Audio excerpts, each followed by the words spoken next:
Purnomo sedang merapikan kunci pas ketika ia mendengar isak tangis yang tertahan. Di trotoar, seorang wanita mengenakan abaya hitam premium tampak kebingungan. Wajahnya yang cantik tertutup cadar tipis, namun matanya yang sembab menceritakan penderitaan. "Tolong, please, help me," ucap wanita itu dengan aksen Arab yang kental. Purnomo tertegun.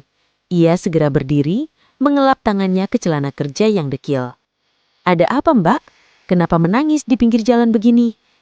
Wanita itu, Ainun, menunjuk ke arah jalan raya yang padat. "Tas saya, ada orang naik motor ambil.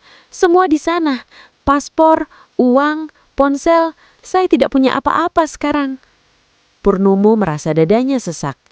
Ia tahu rasanya kehilangan, tapi melihat wanita asing seanggun ini terlantar di Jakarta adalah pemandangan yang menyayat hati. "Ya Allah, kecopitan. Mbak tenang dulu. Duduk di sini, di kursi saya. Maaf, agak kotor." "Terima kasih," bisik Ainun. Ia duduk di kursi kayu reyot milik Purnomo. "Saya baru sampai dari bandara, mau ke hotel, tapi supir taksi turunkan saya karena ada demo di depan. Lalu motor itu datang." Purnomo tidak memiliki banyak uang, tapi ia memiliki hati yang luas. Ia membelikan Ainun sebotol air mineral dingin dan sebungkus nasi padang dengan uang terakhir di laci kasnya.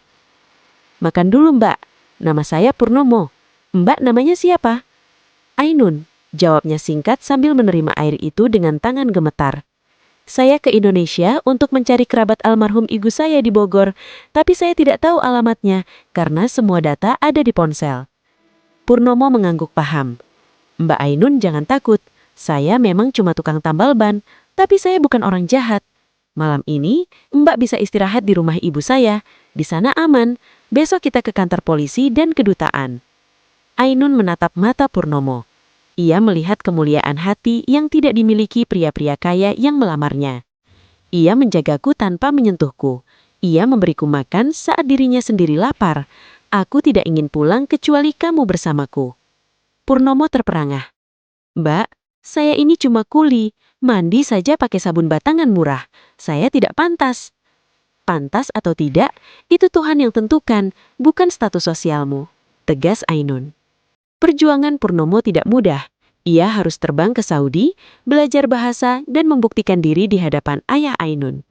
Ayah Ainun awalnya meremehkan Purnomo, namun setelah mendengar bagaimana Purnomo menjual harta terakhirnya demi menyelamatkan nyawa putrinya tanpa mengharap imbalan, hati sang ayah luluh. "Kekayaan bisa dicari, tapi integritas adalah anugerah," ucap ayah Ainun saat memberikan restunya. 3 tahun kemudian, Purnomo kini tidak lagi berlumuran oli di pinggir jalan Jakarta.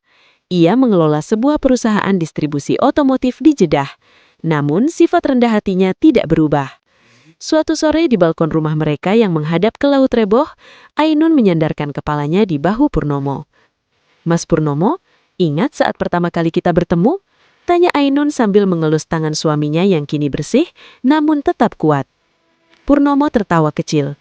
"Ingat, waktu itu Mbak Ainun menangis seperti anak kecil yang kehilangan balonnya. Bau aspal dan bau ban bekas saat itu tidak akan pernah saya lupakan." "Terima kasih telah menambal lubang di hatiku, Mas. Kamu bukan hanya tukang tambal ban, kamu adalah penambal takdirku," bisik Ainun. Mereka hidup bahagia, membuktikan bahwa cinta tidak pernah memilih di mana ia akan tumbuh. Bahkan di sela-sela debu jalanan dan bau karet ban yang terbakar, bunga kebahagiaan bisa mekar dengan begitu indahnya.